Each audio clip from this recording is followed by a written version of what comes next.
La cultura del vacío. Meditación espiritual del Reverendo Padre José Luis Torres Pardo, fundador del Instituto Cristo Rey. Roldán, 14 de julio de 2002.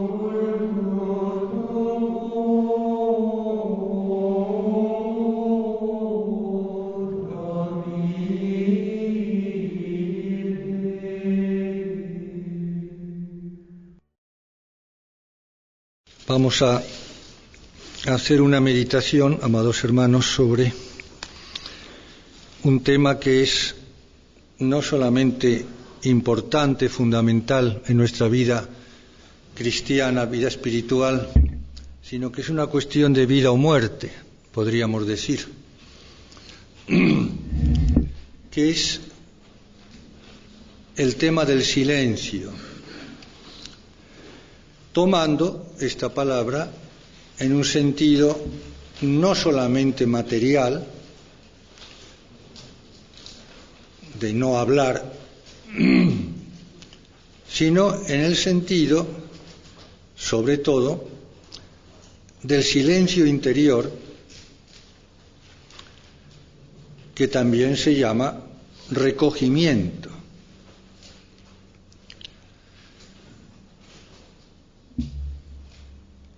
El silencio, para que sea virtud, no una mera terapia psicológica, para que sea virtud, digo, consiste no en hablar o no hablar, sino en crear un clima, un microclima, un microambiente. Si no puedo alrededor mío, por fuera, porque no depende de mí, muchas veces lo sabemos, sí depende de mí crear ese microclima de recogimiento, de silencio interior dentro de mí, dentro de mí. Y esto, repito, es cuestión de vida o muerte. Y podríamos decir que la raíz más profunda de la crisis por la que atravesamos, y no me refiero ahora en primer lugar a la situación económica caótica que padecemos, que es consecuencia, sino a la crisis espiritual, hablando en líneas generales, dentro de nuestra Santa Iglesia, dentro del cristianismo actual. Hay una crisis muy profunda. El Santo Padre se ha referido más de una vez. Crisis que llega evidentemente hasta nosotros mismos, los consagrados, los sacerdotes, y más arriba todavía. Porque el problema de fondo de esta crisis no es una cuestión principalmente doctrinal, como podrían pensarse, ni siquiera un problema meramente moral, por supuesto que existe, y de qué manera, ni siquiera un problema de culto. Muchos cristianos, muchos católicos, tienen buena doctrina, viven una moral católica, de acuerdo a la doctrina de la Santa Iglesia, practican un culto, una liturgia. Sin embargo, hay mucho formalismo, hay mucha rutina, hay mucha superficialidad, desgraciadamente.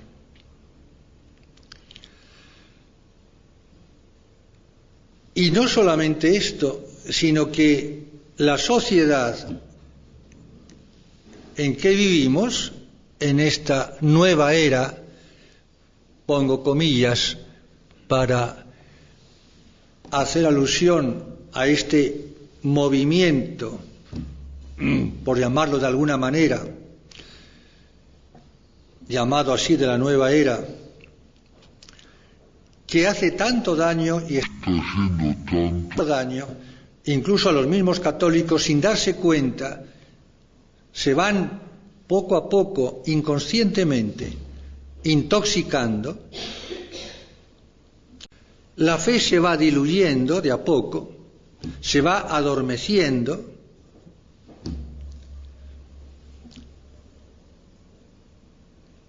y vivimos en una cultura que es, la podríamos llamar así, la cultura del ruido.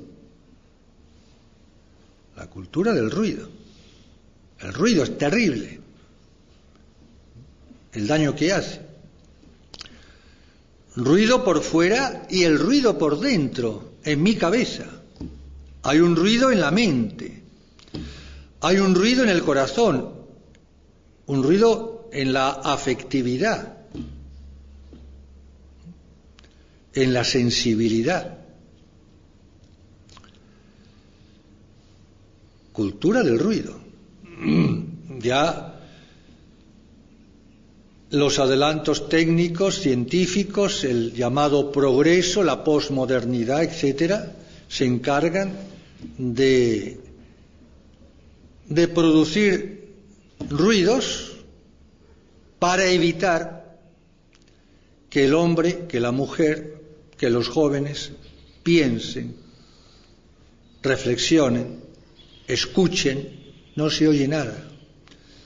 Para que el hombre y la mujer modernos vivan aturdidos, es la palabra, aturdidos, ¿no? Y el televisor, y el internet, y el movicón, y las relaciones, y esto, y entrar y salir, y charlar. Todo eso, esta atmósfera, esta cultura del ruido, al mismo tiempo se ha convertido, se está transformando en una cultura del vacío, el vacío.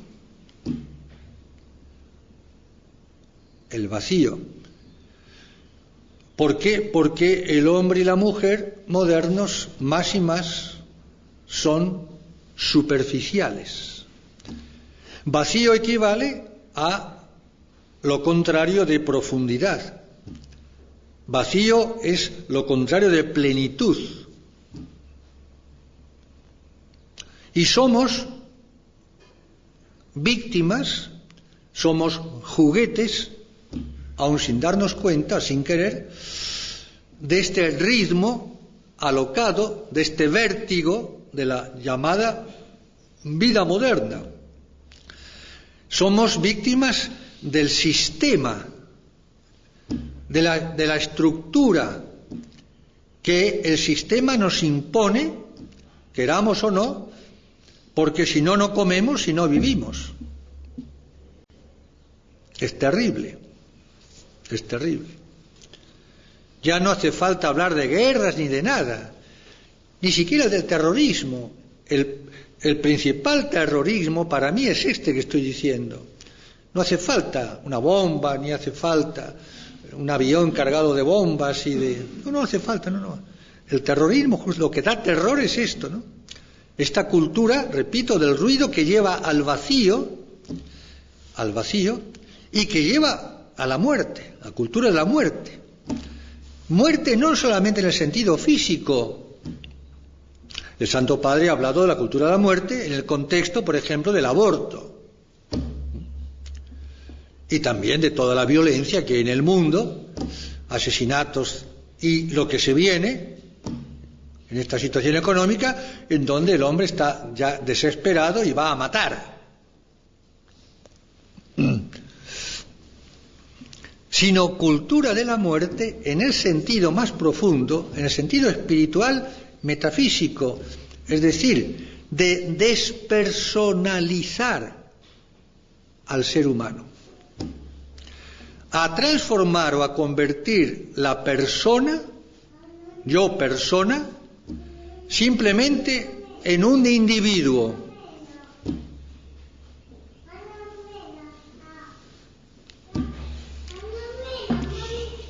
La cultura del ruido. ¿Ven? La despersonalización. Y por consiguiente, llegar, por eso digo cultura de la muerte, a llegar a perder hasta la propia identidad. A no saber quién es quién. ¿Por qué? Porque el hombre y la mujer, en este ambiente de asfixia, digámoslo así, llega a convertirse, me convierten, si no me defiendo, mi identidad, mi dignidad, mi libertad de hijo de Dios, me convierten en una cosa.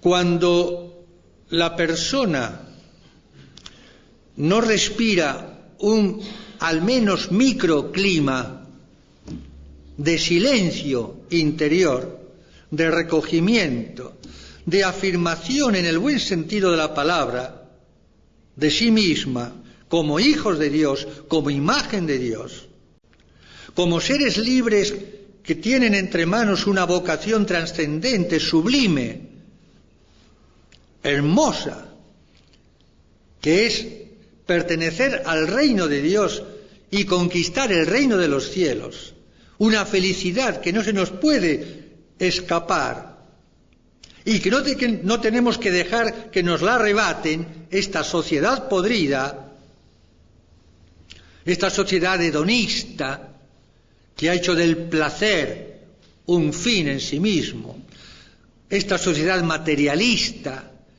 en donde no hay más que materia, esta sociedad consumista, solamente el tener para gozar, para disfrutar, y el poder para poder tener más y poder disfrutar más, en donde han caído y están cayendo todos los días los valores, los verdaderos valores que configuran la persona y por ende la sociedad.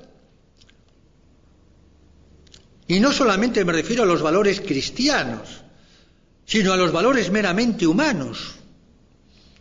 Por ejemplo, el amor a la patria. ¿Dónde está el amor a la patria? En los gobernantes. ¿Dónde está? ¿Qué patria? Como decía aquel rey de Francia, la patrie c'est moi, tocándose la barriga. La patria soy yo, o tocándose el bolsillo. Es la destrucción del hombre, de la destrucción de la persona, la disolución de nuestra personalidad, convirtiéndonos, queramos o no, en una sociedad de esclavos, o una sociedad de animales. Nos convierten en cosas, en objetos. Hace muy pocos días me enteré de un caso, se me puso la piel de gallina, y no es para menos.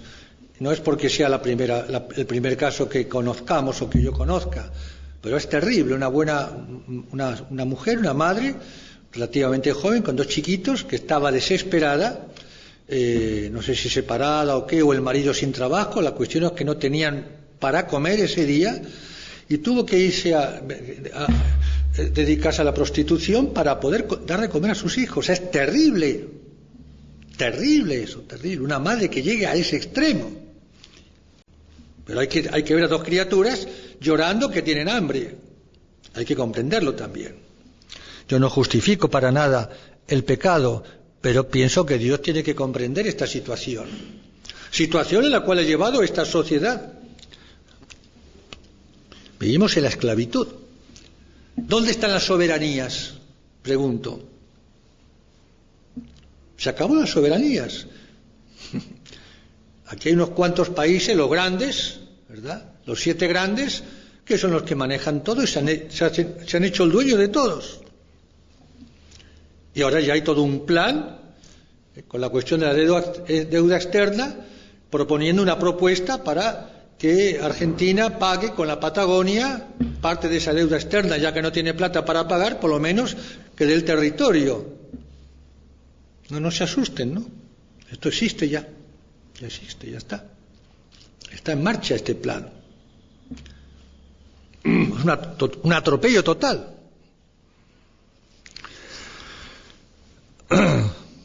Pero ahora tenemos que pensar, cada uno de nosotros, en vivir con dignidad nuestra vocación, nuestra vocación cristiana. Y tenemos que reflexionar.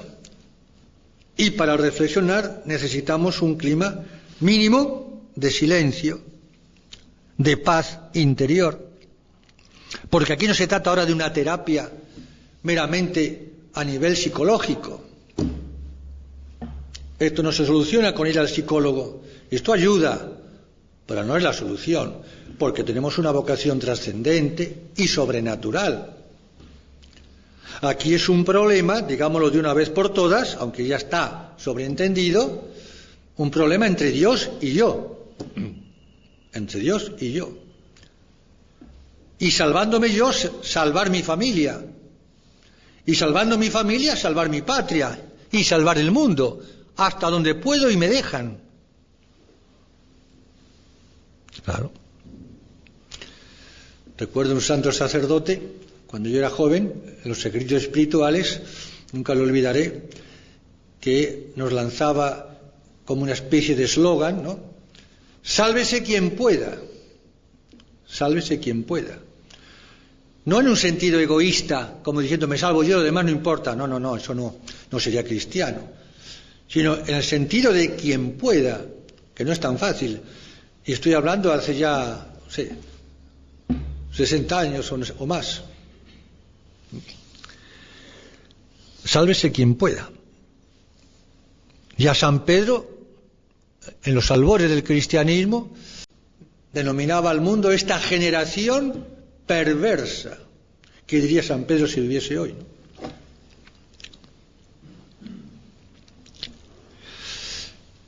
Y este recogimiento, este silencio interior, es, repito, el ambiente necesario, tanto y más que la comida y el descanso. ¿Para qué? ¿Y por qué? Para escuchar y para ver a Dios. Y entonces, escuchando y viendo a Dios, verme a mí mismo en Dios y a Dios en mí y realizarme como cristiano y, en consecuencia, como ser humano. Como ser humano.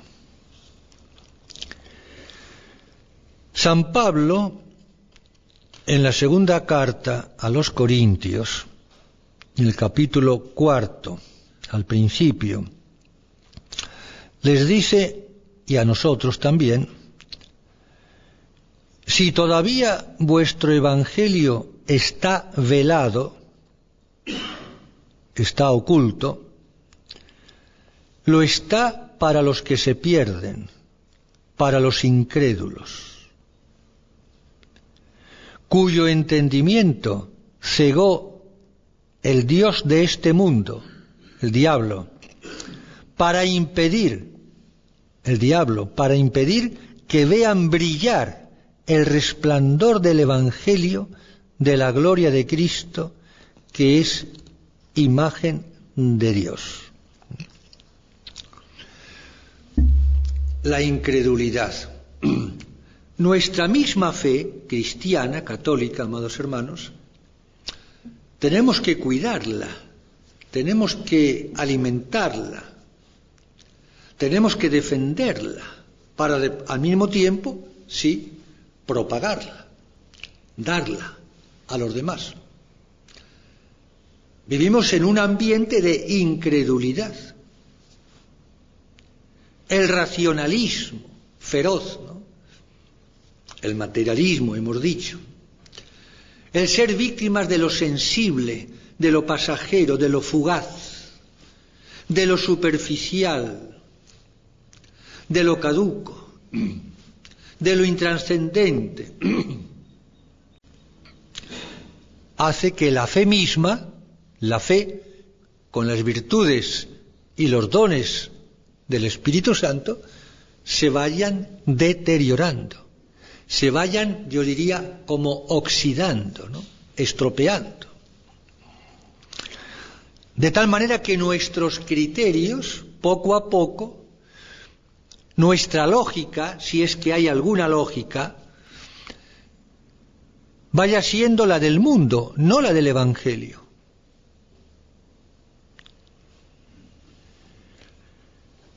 Incluso nuestro mismo vocabulario, nuestros mismos conceptos, nuestras mismas palabras. Se nos van pegando los conceptos, las palabras, el vocabulario, los criterios del mundo.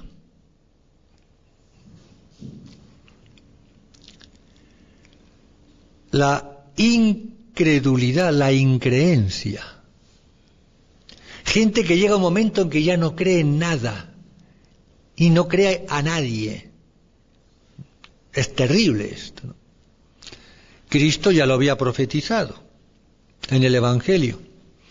Cuando vuelva el Hijo del Hombre, ¿creéis que todavía encontrará fe en la tierra? Una profecía. Habrá un enfriamiento de la fe terrible en toda la tierra.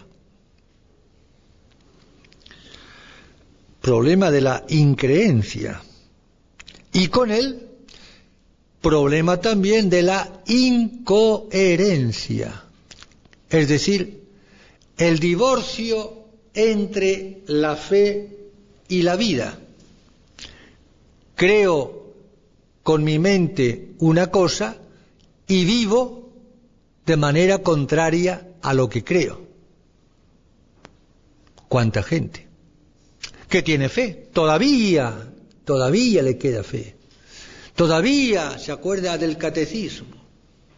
Pero que en la vida, en las obras, en la conducta, no hace para nada caso de lo que todavía cree. La incoherencia. Y en el fondo de esta incredulidad o increencia y de esta incoherencia está la ausencia, el problema de la ausencia de Dios, de hecho, en mi vida práctica.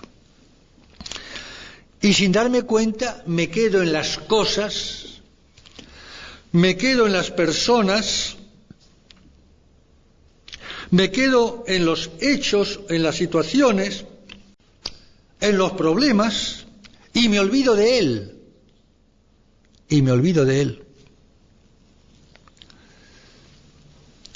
El beato Fray María Rafael, este joven trapense,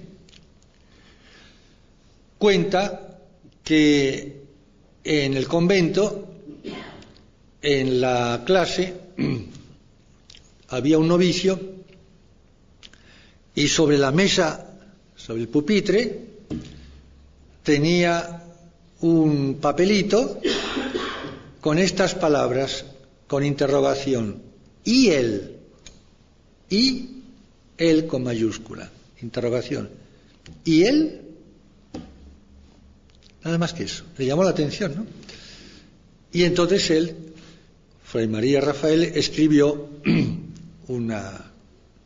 llamemos un pequeño artículo, si se puede decir, una nota, mejor dicho, para él, para su uso, con este título, ¿y él? Es decir, ¿y Dios? ¿Y Jesús? ¿Tú te acuerdas de Él? ¿Tú lo ves a Él? ¿Tú le escuchas a Él? ¿Tú le descubres a Él? como dice un refrán, los árboles muchas veces nos impiden ver el bosque. Los medios nos impiden ver, pensar en el fin último. Y nos perdemos en la maraña de las personas, de las cosas, de las situaciones. Ahora está de moda hablar de problemática. La problemática. Este célebre escritor francés, Jean Guitton, y antes Gabriel Marcel, filósofo también francés, católicos, ya había dicho y llamado la atención en la diferencia entre el problema y el misterio. Cuando yo no capto, no descubro, no me dejo envolver por el misterio de Dios, uno y trino, que se prolonga en el misterio de Cristo y en el misterio de la Iglesia, ¿no? El misterio divino. Cuando yo no me dejo envolver, cuando yo me alejo o no veo el misterio, mi vida se convierte y todo se convierte en problema. Todo es problemático, la problemática. Y como decía también este sabio y santo obispo norteamericano, Fulton Sheen, decía como en otras épocas el hombre tenía problemas siempre, pero en esta época es mucho más grave el síntoma, el diagnóstico. ¿Por qué? Porque no es que el hombre tenga problemas, que siempre las ha tenido y las tendrá, es que el hombre ha llegado a convertirse él en un problema. Y yo me convierto o me puedo convertir en un problema cuando yo cierro los ojos a la luz de ese claro oscuro que es el misterio de Dios, el misterio de Dios. Y del problema acabo en el absurdo.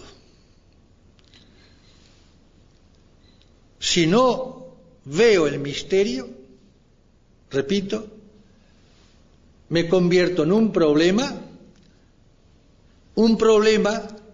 que no puedo resolver, que no tiene solución fuera de la luz del misterio, del claroscuro del misterio, y que termina este problema en el absurdo.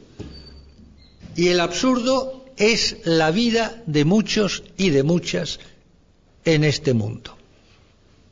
Viven una vida absurda, es decir, sin sentido. Por eso decíamos antes que hoy día hemos llegado a un punto, amados hermanos, en que lo más importante, el problema, ahora sí lo digo, no es una cuestión de doctrina, ni siquiera de moral o de culto.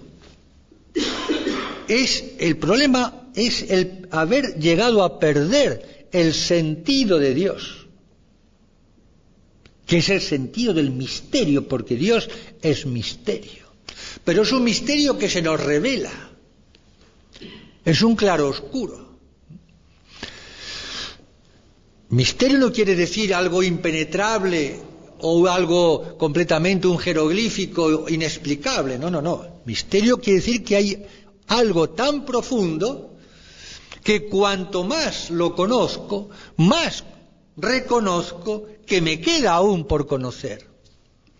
Eso sí, por su densidad, por su plenitud, por su profundidad. Por su profundidad. Este autor que decía antes, Gabriel Marcel, de filósofo, escribió una obrita, mejor dicho no, fue una conferencia que dio y después se publicó, que él tituló Aproximación al misterio del ser. Del ser, que es lo más profundo que hay en las cosas, como diría Santo Tomás, porque es un ser creado, todas las cosas son creadas, estamos ya tocando el misterio de la creación y, en consecuencia, del ser creado o de los seres creados, que son todas las criaturas, todas, nos remontamos al ser con mayúscula increado, que es Dios.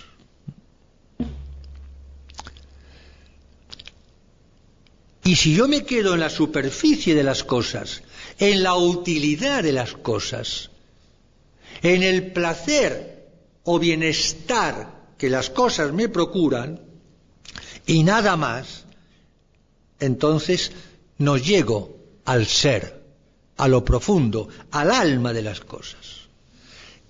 El ser que es luz, que es luz, que es luz, que está en el fondo de las cosas y que es un reflejo de la luz con mayúscula, que es el mismo Dios y Cristo.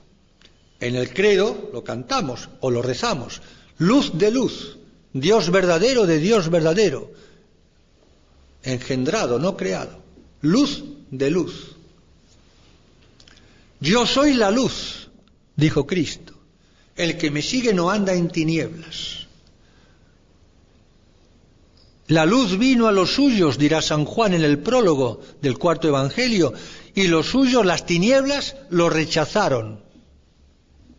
Vivimos en un mundo en tinieblas, ni más ni menos, porque el hombre ha perdido el sentido profundo de la vida, el sentido de Dios, que es la primera lección que nos da San Ignacio en los ejercicios, principio y fundamento.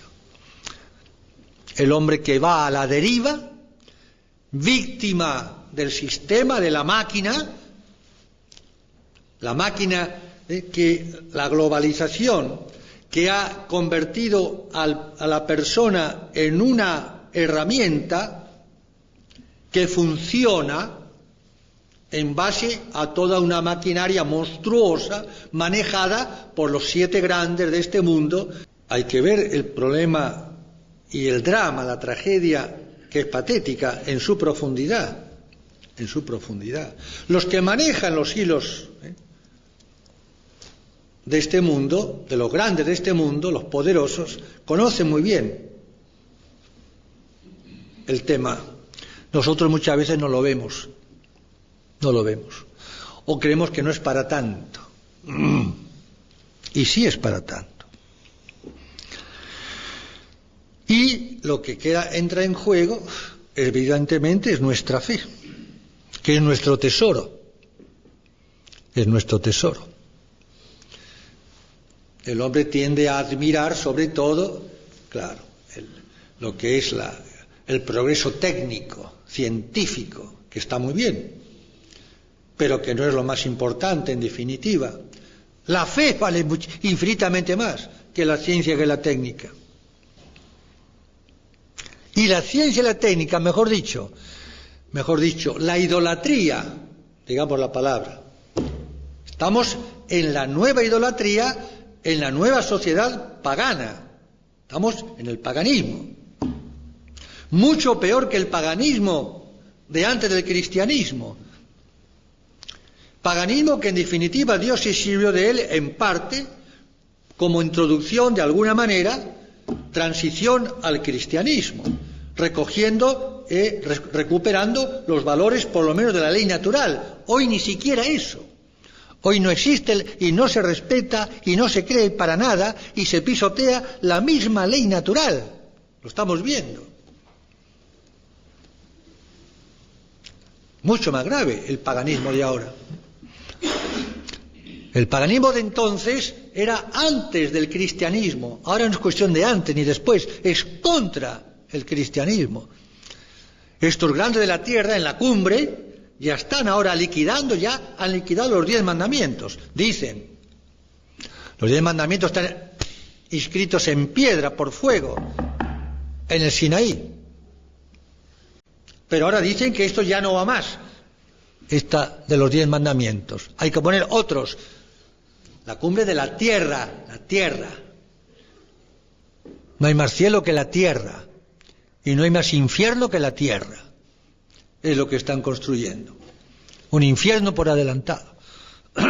Y la fe de los cristianos, de los católicos, se ve amenazada, amordazada, provocada, desafiada, insultada, mofada, y tenemos que defenderla, y la de nuestros hijos y los hijos de nuestros hijos, y nuestros hogares. Cuando uno lee la vida de los primeros cristianos, enseguida se da cuenta de cómo la situación no era tan distinta. Era distinta en el sentido peyorativo de la palabra, para desgracia nuestra, esto sí, pero quiero decir que ellos vivían en una sociedad pagana, porque el cristianismo nos expandió así de la noche a la mañana. Costó vencer al paganismo, y costó sangre, los mártires. Una revolución cristiana a fuerza de amor. El amor de Dios, el amor de Cristo venció las armas, la fuerza bruta de Roma, de los emperadores romanos, Nerón, Calígula, etcétera, etcétera, ¿no? Terrible. Primeros cristianos. La historia de la Iglesia está bañada en sangre. Ahora no hace falta sangre. El diablo es astuto, es inteligente, es un ángel, por más que esté caído en el pecado. El enemigo, el innombrable. Ahora él ya no se sirve, ya no le gusta eso de la violencia. ¿Por qué? Sabe que eso provoca más la fe de los cristianos, ¿no?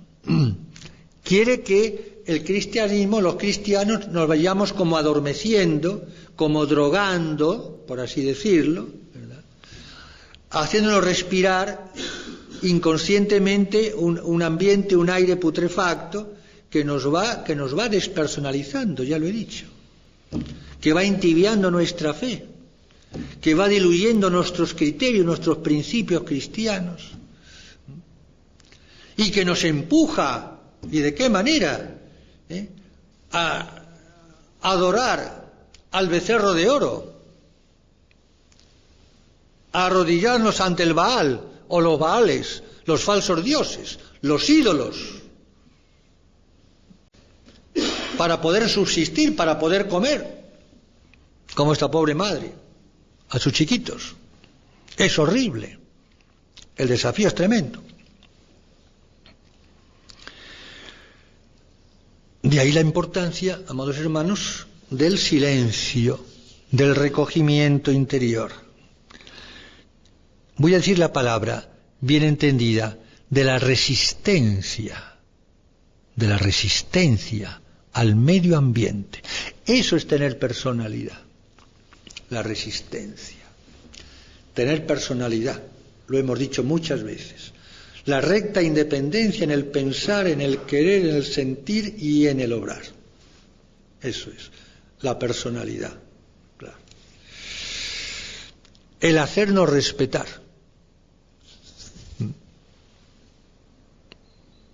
Pero esto supone una fe muy fuerte.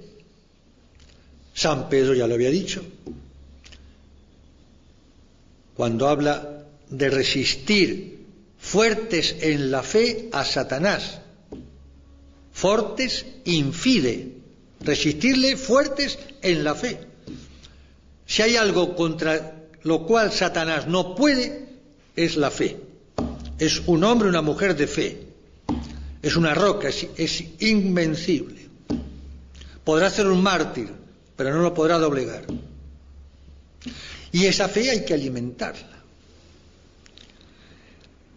Esa fe exige una vida de oración, yo diría un estado, una actitud orante, Y ahora no me refiero solamente como a un retiro, como en este momento, o las tandas de ejercicios, o cuando voy a la iglesia un rato, o a la misa. Eso, por supuesto, que es necesario, pero más que eso. Yo diría casi mucho más que esto, en el sentido que yo tengo que mantener esa actitud durante todo el día. En casa, en el trabajo, en la calle, en el corso, donde sea. Donde la vida me obliga a ir. En mi trabajo. No importa. En mi puesto de trabajo. En medio del bullicio, del ruido y del carnaval donde estoy trabajando, infernal, guardar ese recogimiento interior no es nada fácil. No es nada fácil. En una tanda es relativamente fácil.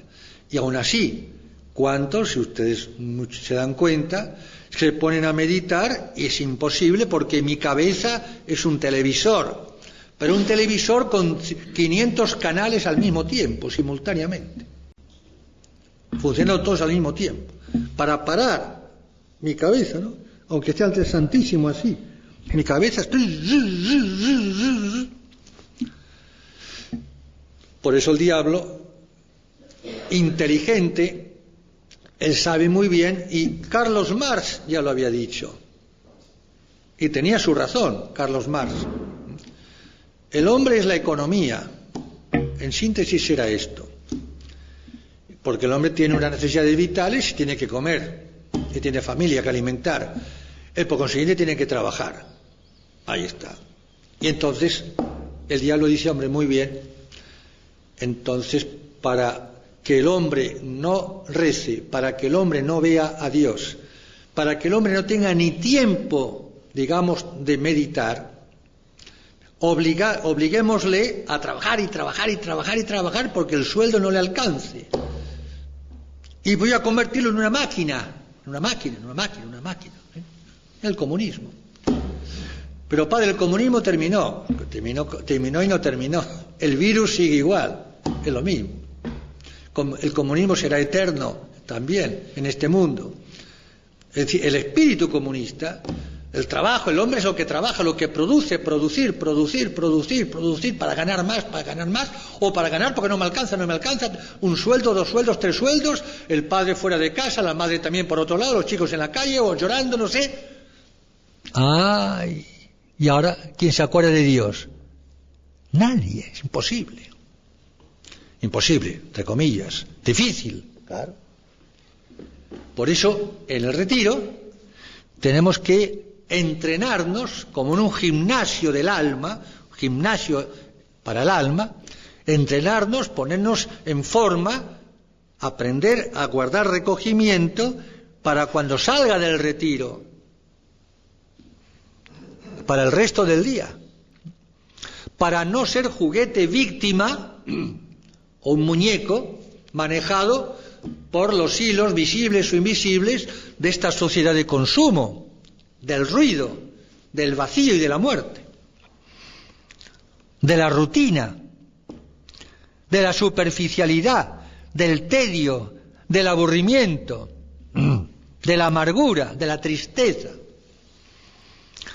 de la despersonalización, de la idiotización,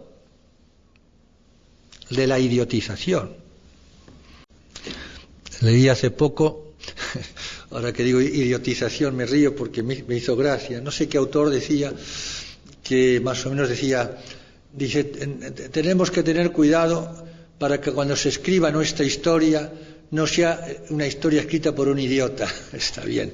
Lo que pasa que estos idiotas no son tan idiotas. Los idiotas somos los que nos dejamos engañar por los otros, por los que nos manejan o nos quieren manejar. Historia escrita por un idiota. Decía San Juan de la Cruz, tenemos que abrir la ventana para que entre el sol. Para ver el sol, para ver la luz. ¿Saben cómo en todo el Antiguo y Nuevo Testamento se habla muchas veces de este símbolo de la luz? Símbolo porque nos referimos, Cristo se refiere a la luz de la fe, la luz interior, la luz del Espíritu. La luz que es el mismo Dios, hágase la luz. Y la luz fue hecha, ¿no?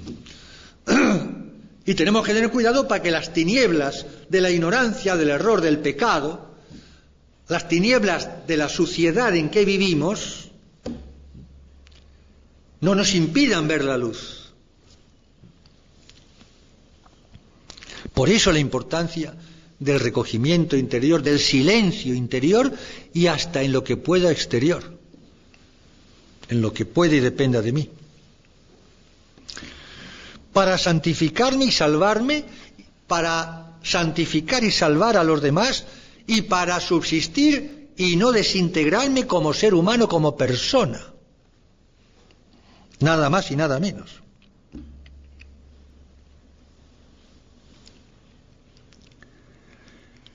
Por eso, la primera cosa que tenemos que hacer es tomar conciencia de esta necesidad del recogimiento interior, para no perder, o si lo he perdido en todo o en parte, recuperar constantemente ese sentido profundo de Dios. Digamos, la presencia, subrayado, la presencia de Dios. Frente a esta cultura de la ausencia, del eclipse de sol, como han dicho algunos, el eclipse de sol. No es que Dios se eclipse, sino que yo cierro los ojos a la luz y pierdo la presencia de Dios. Aturdido por el ruido, me olvido de Él. ¿Y Él? Esa es la cuestión. San Pablo, en el célebre discurso en el Areópago de Atenas, Hechos de los Apóstoles, capítulo 17, nos dice aquellas palabras que debíamos tener todas en nuestras casas, con letras grandes. En Él vivimos, nos movemos y existimos. Dios está dentro de mí porque antes yo estoy metido en Él, porque Dios es inmenso, no medible, no se le puede medir porque es infinito, sin límite. Dios lo llena todo. ¿Y por qué no lo veo? Porque yo tengo los ojos cerrados, porque yo tengo la ventana cerrada y así no entra la luz, me quedo en la oscuridad. El amor propio, el orgullo, las pasiones, los vicios, los pecados, me hacen cerrarme a la luz, me hacen endurecerme a la gracia, me hacen impermeable, hacen de mí un fósil, no sé cómo decirlo, una piedra. Es lo que el reproche que Cristo lanzó a los fariseos el domingo de Ramos, cuando les dicen: Señor, haz callar a tus discípulos que están aquí gritando, ¿no? Hosana, que viene el nombre del Señor. Y Cristo les dio un reto tremendo, enojadísimo. Os digo que si estos callan, estas piedras hablarían. Estas piedras hablarían. Las piedras hablan. Y aquí entramos entonces, de una manera muy breve, por falta de tiempo, pero para que ustedes lo vayan meditando de a poco. La presencia de Dios, esta es la clave. El recogimiento, el silencio, es justamente es un abrir los ojos a alguien, no solamente algo, el ser, sino el creador y padre de ese ser que yo tengo delante y que soy yo mismo, las cosas.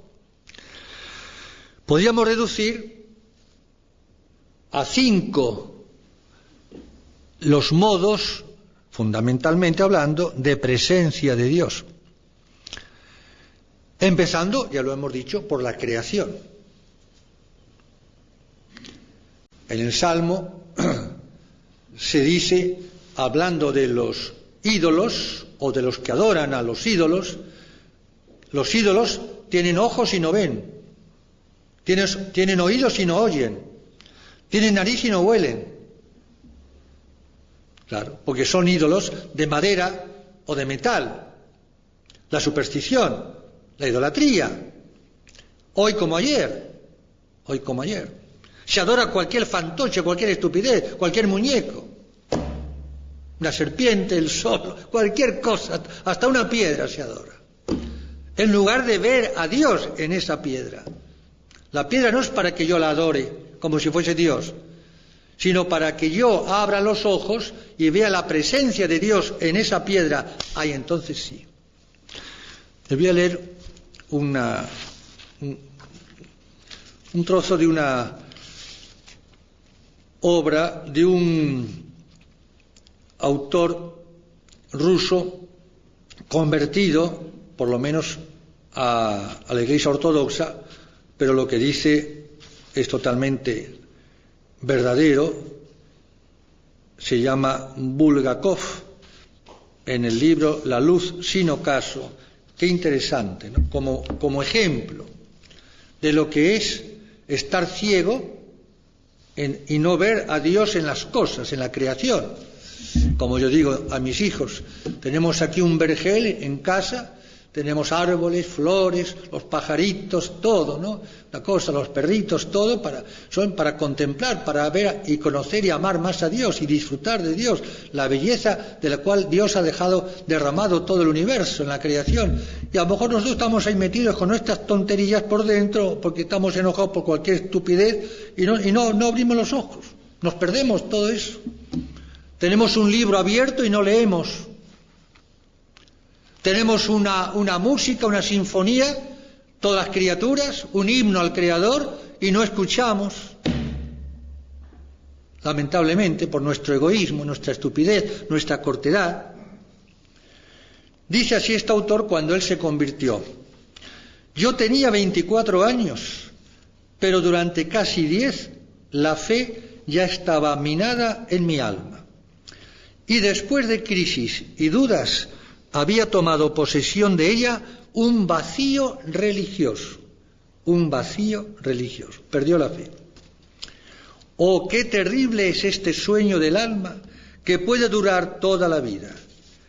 Con el desarrollo intelectual y la adquisición de conocimientos científicos, mi alma se sumergía en la satisfacción de sí misma, la suficiencia y la vulgaridad.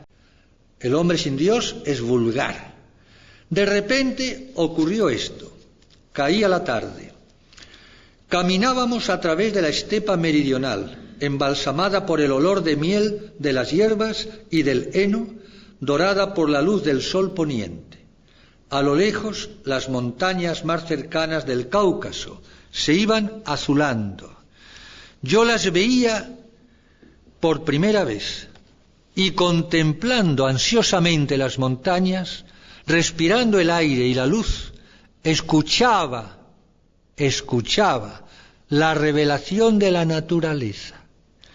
Mi alma desde hacía tiempo había tomado la costumbre de no ver en la naturaleza más que un desierto muerto, bajo un velo de belleza, como si llevara una máscara engañosa. Y de repente, mi alma se llenó de alegría y tembló de fervor. Y si no hubiera desierto, máscara, muerte, sino Él, el Padre dulce y amante, si fuera su velo, su amor, si los piadosos sentimientos de mi infancia, cuando yo vivía con Él, cuando yo estaba ante su rostro, cuando yo lo amaba y temblaba por mi impotencia para acercarme a Él, si mis lágrimas y mi joven ardor, la dulzura de la oración, mi pureza de niño de la que yo me burlaba, que yo había manchado, si todo esto fuera verdad y lo otro, el vacío portador de muerte, solo fuera ceguera y mentira, pero es posible. No sabía después de mis años de seminario que Dios no existía. Puede haber duda alguna sobre este asunto. ¿Puedo yo confesarme estos pensamientos a mí mismo sin sentirme avergonzado de mi cobardía, sin experimentar un terror pánico de la ciencia y de su Sanedrín? Oh, yo era prisionero de esta ciencia, ese espantajo erigido por la turba de los pseudointelectuales para las masas medio analfabetas, para los imbéciles.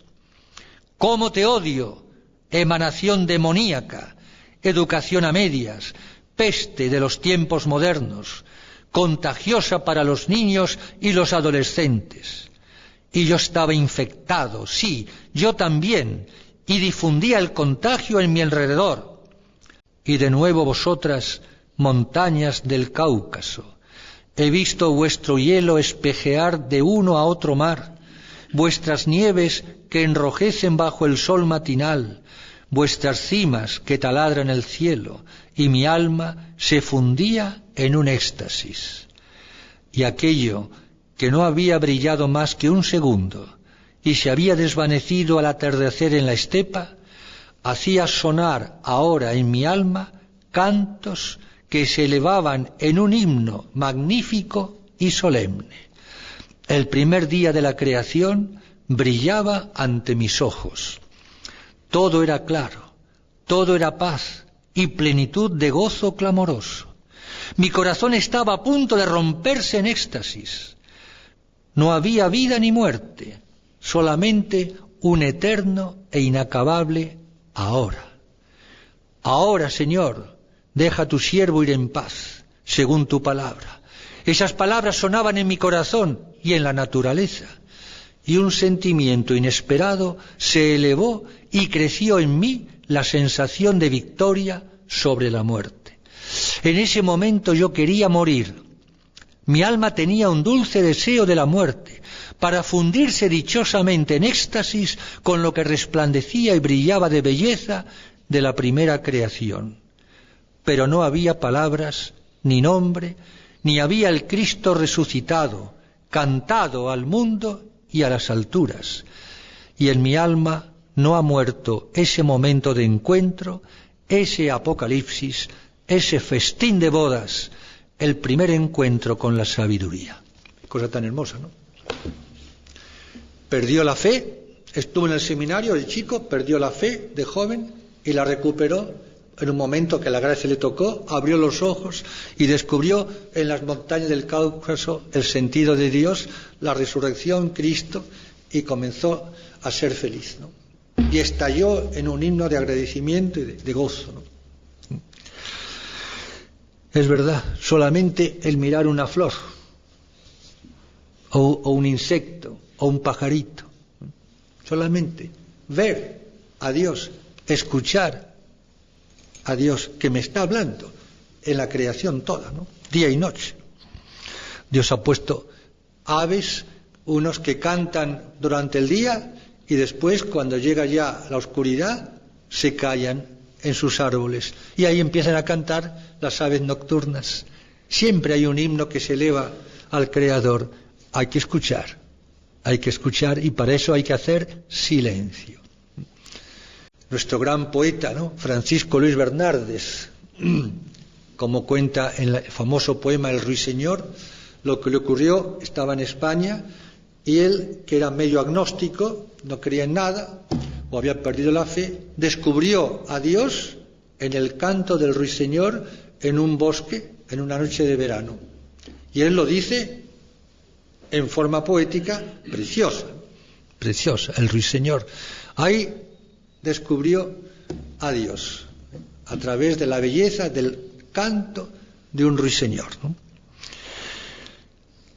Además de la naturaleza, la presencia de Dios, por supuesto, en la palabra, en su palabra, la Sagrada Escritura, que tendríamos que deletrear, no leer, deletrear, como los niños al comienzo en la escuela, la P con la A, pa, la P con la E, P, deletrear, palabra por palabra, palabra por palabra. Nosotros muchas veces leemos rápido, o rezamos rápido por rutina, y no, así es imposible, es imposible. Cada palabra es un mundo, es toda la revelación. Lo que le pasaba a aquella pobre pastorcita, ¿no?, que lloraba cuando iba a confesarse y hizo llorar al confesor, porque decía que no sabía rezar. ¿Cómo que no sabe rezar, hija mía? Sí, dice, señor cura, no sé rezar, yo empiezo al Padre Nuestro y digo Padre, y empiezo a pensar que Dios es mi Padre, que soy su hija, y me pongo a llorar de alegría, y ahí me quedo y no sé nada más. Ahí no sabía rezar. No sabía rezar, la criatura. Sabía rezar mejor que el cura, a lo mejor. No sabía rezar. Lo que pasa, los tiempos del Padre Nuestro que está en los cielos, de Santa María, Madre de Santa María, imposible, ¿no? Imposible. Estamos en las tinieblas, ¿no? No toma en serio la palabra Padre y se queda ahí. Es un mundo. Surge toda la creación en la palabra Padre, todo. El simplemente, de hecho, mirar un crucifijo despacio, tranquilamente, nada más. Mirarlo, ¿no? Concentrarse. Y creer que eso que yo creo es verdad. Que eso que está ahí en esa imagen, eso ha sido verdad. Y que el quien está aquí es Dios y es por mí. Me pongo a pensar eso como San Ignacio y entonces ya está. ¿Qué más libro quiero? Esto decía Charles Péguy en uno de sus poemas, ¿no? Muy lindo, me gustó mucho cuando lo leí. Lo pone en boca de Dios Padre, del Padre, Dios, estas palabras. Padre nuestro que estás en los cielos. Dice, cuando alguien se dirige a mí con estas palabras, solamente cuando me dice Padre, dice, no sé qué me pasa, pero me quedo desarmado. Me quedo completamente desarmado. Dice, ya puede seguir y decirme y pedirme lo que quiera. Estoy desarmado. Y dice, qué bien lo sabía mi hijo. Qué bien lo sabía mi hijo. Que por eso se hizo hombre para salvarnos y para revelarnos la paternidad de Dios. Evidentemente. La presencia, tercero, en la Eucaristía, solamente lo indico, y la liturgia, toda la liturgia, ¿no? Y aquí lo mismo, ¿no? Todos, hasta el mínimo detalle, hasta una vela, que ahora enseguida el sacristán va a prender, ¿no? La vela, ¿no? Es todo, los símbolos, la importancia de los símbolos, la simbología, ¿no? Un símbolo que dice más que muchas palabras. Hay cosas que 1000 palabras no las dice lo que dice un símbolo. ¿Por qué? Porque es una cosa que es un reflejo del misterio de Dios. Entonces, la luz, yo soy la luz del mundo. Vosotros sois los hijos de la luz, para que seáis hijos de la luz. Hijos de la luz. Recuerdo también haber leído un autor que decía que fue a una conferencia y que después de que el conferenciante terminó el tema, preguntó si alguno quería hacer alguna pregunta, y a él se le ocurrió, le hizo esta pregunta, ¿no? Muy importante esta pregunta. Dígame usted, ¿cuál es el sentido de nuestra existencia? Dice que los que estaban en el salón, muchos empezaron a reírse un poco, a burlarse, lo miraban, decían, qué pregunta tan tonta ahora, el sentido de nuestra existencia. Pero fue muy interesante, porque dice que hubo un silencio y el conferenciante metió la mano en el bolsillo, todo el mundo estaba ahí, dice, ¿qué va a hacer este? Fue cara el pañuelo, no el pañuelo, ¿no? Y sacó un trocito de cuero, así más pequeñito, y dentro del cuero había todo un suspenso mirando a la gente, ¿qué va a hacer este? No le he respondido nada a la pregunta, estaba en suspenso. Y sacó un espejito, ¿no? Y empezó a contar, dice, mire, esto es un espejito, así más o menos circular. Dice, yo cuando era niño me gustaba mucho jugar con los espejitos, porque reflejaba la luz, ¿no? Y en la clase, como ¿quién no lo ha hecho esto? ¿No? Uno que está estudiando, el otro le está fastidiando al profesor, le está dando con el espejito, le está molestando, o a la chica que está enfrente, ¿no? Está haciendo así. Y empezó con la cuestión del espejito, y dice, porque este espejito me lo encontré una vez en el campo, se ve que había en el tiempo de la guerra un soldado alemán, se mató ahí iba, no sé, en moto, no sé qué, y se ve que había trozos de vidrio, y yo tomé uno de esos y después lo recorté así como pude y me lo guardé para un poco jugar. Dice, lo que pasa es que yo después de mayor, este juguetito del espejito se convirtió para mí en una luz, una cosa muy importante en mi vida que me cambió la vida. ¿Por qué? Porque yo me daba cuenta de que yo con el espejito podía iluminar zonas oscuras, una grieta en un árbol o de una en una roca, lo que sea, un lugar oscuro, ¿verdad?, una gruta, yo con el espejito que venía la luz del sol, iluminaba, y entonces me di cuenta que ese era el sentido de la existencia, que nosotros el hombre tiene que ser como un espejo que primero reciba la luz del sol y al mismo tiempo la refleje donde hay oscuridad. ¿Ven? Ese es el sentido de la existencia, y todo el mundo quedó pasmado con esa ocurrencia, que era la respuesta lógica. Esa es mi vocación. Por eso Jesús nos dice: vosotros sois la luz del mundo. Y San Pablo nos lo dice a los Corintios, que tenemos que reflejar como espejos la luz que viene de Cristo, la luz de Cristo. Dios es luz, Cristo recibe la luz como hombre y la refleja en su iglesia, en nosotros, y nosotros recibimos esa luz, y al mismo tiempo esa misma luz de Dios por Cristo y por la iglesia, los cristianos, tiene que reflejarse en los demás. Eso es el apostolado, que los demás vean en mí la luz de Cristo, como antorchas, como llamas. Y así es como Cristo llamó a Juan el Bautista. Era la llama, era una llama de fuego que ardía y lucía, y daba luz, que ardía y lucía. El fuego no solamente quema, purifica, sino que ilumina. Ser luz de luz. Pero para eso tenemos que reflejar la luz del sol, que es Cristo, que es el mismo Dios.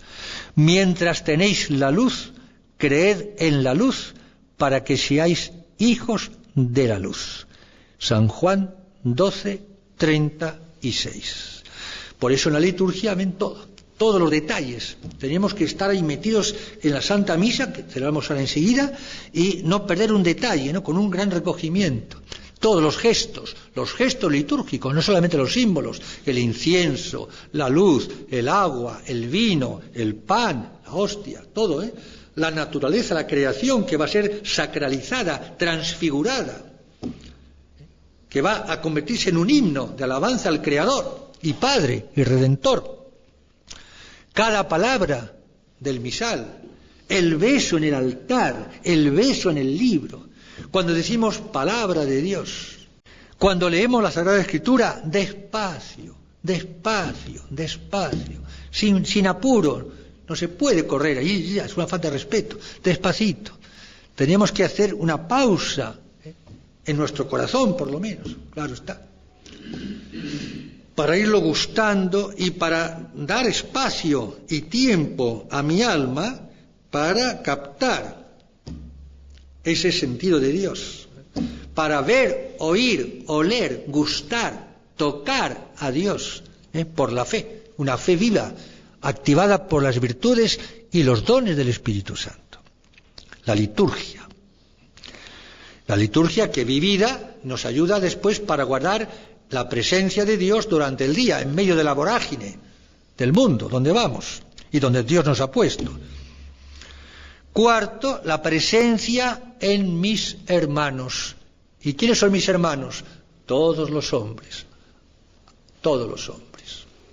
La presencia en los demás. En la medida en que yo vea en los demás a Cristo, una criatura por consiguiente ve a Dios en ellos, entonces mi comportamiento, mi relación va a ser muy distinta, va a ser la que corresponde, la correcta, y no de otra manera. Sobre todo los pobres, los enfermos, los niños, ¿no? Los niños. La santa envidia que deberíamos tenemos, viendo a los niños con esa inocencia, ¿no?, ese candor, esa pureza. Y por eso Jesús quiere que nos volvamos como los niños para entrar en el reino de los cielos. Un niño es un espectáculo, es un evangelio abierto.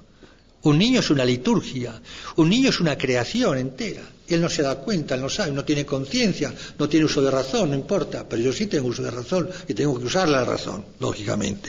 Y la fe, la razón iluminada por la fe. Y quinto, por último, que es lo primero, en definitiva, ver la presencia de Dios dentro de mí, la inhabitación de la Santísima Trinidad. Se cuenta que en la historia que el padre de Orígenes, uno de los padres de la Iglesia en la antigüedad, gran teólogo y místico, escribió muchas obras, comentarios a la Sagrada Escritura. El día que lo bautizó, dice el papá, ahí mismo en la iglesia se arrodilló delante de su hijito recién bautizado y le besó el pecho, porque al ser bautizado era hijo de Dios y había recibido la gracia, como si fuese un sagrario viviente, ¿no? Cosa muy hermosa, ¿no? Es decir, en gracia de Dios somos morada de las tres divinas personas. Si alguno me ama, mi Padre lo amará, y yo lo amaré, y vendremos a Él y habitaremos en Él.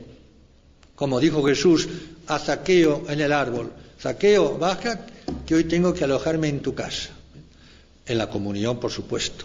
Y después de la comunión, la Santísima Trinidad queda, Padre, Hijo y Espíritu Santo, en nuestra alma. Y donde vamos, llevamos ese sagrario viviente de la Santísima Trinidad. ¿Para qué libros? Y si no tengo una iglesia, yo no puedo estar todo el día en una iglesia, ni puedo estar todo el día con un libro de meditación, es que no hace falta. Donde vaya, llevo la Trinidad, en el colectivo, en mi casa, trabajando, hablando con los demás. Yo estoy hablando con quien sea y sin embargo, yo estoy con mi corazón, estoy amando y estoy ardiendo de amor a la Trinidad. El otro no se da cuenta, no tiene por qué darse cuenta. No hace falta. Pero yo estoy en lo mío, estoy pensando en otra cosa.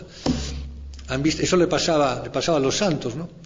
Los santos estaban distraídos, lo que pasa es que la distracción de los santos era al revés que las nuestras.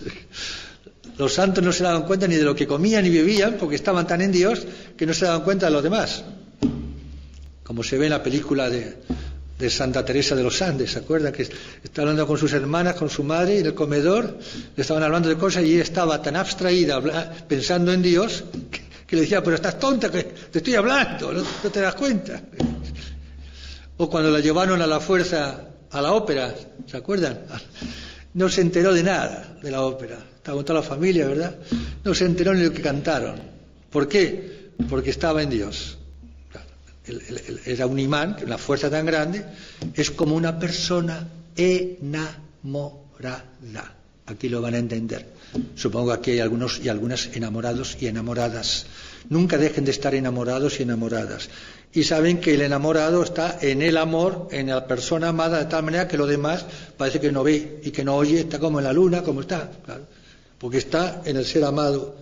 Eso es lo que teníamos que hacer con Dios. Eso no nos impide estar en lo demás que tenemos que hacer, para nada. Ese es el recogimiento interior.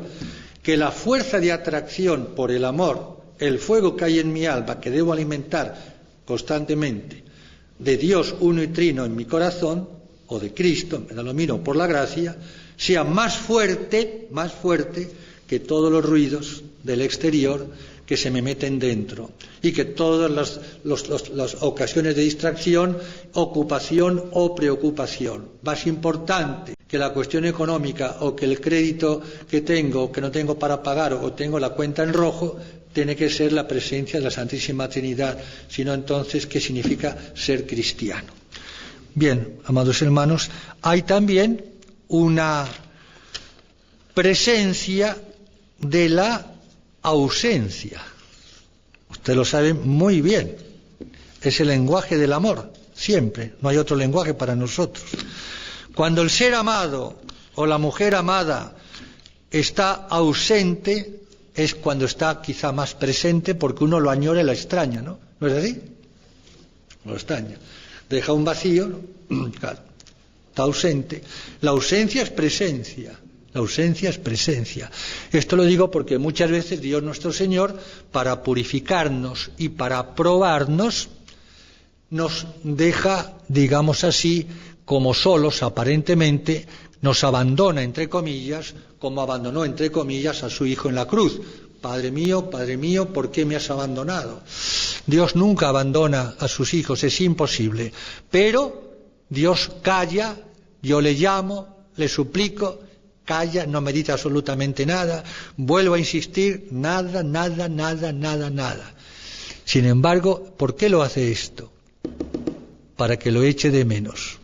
Es decir, para que yo lo vea, lo siga viendo, tanto o más en ese silencio, en esa ausencia, en ese abandono, en esa sequedad, en esa aridez, en esa soledad del corazón, en esa tristeza del corazón, y ahí lo eche de menos y entonces lo siga viendo presente, porque Jesús está, lo que pasa que está callado, lo mismo que en la barca. ¿Se acuerdan? En medio de la tempestad, y Jesús dormía, y los apóstoles desesperados, Señor, que nos hundimos, a los gritos, despierta. Eso es lo que Él quiere que hagamos, que cuando Él se hace dormido en nuestro corazón, le gritemos hasta despertarlo. Que así sea.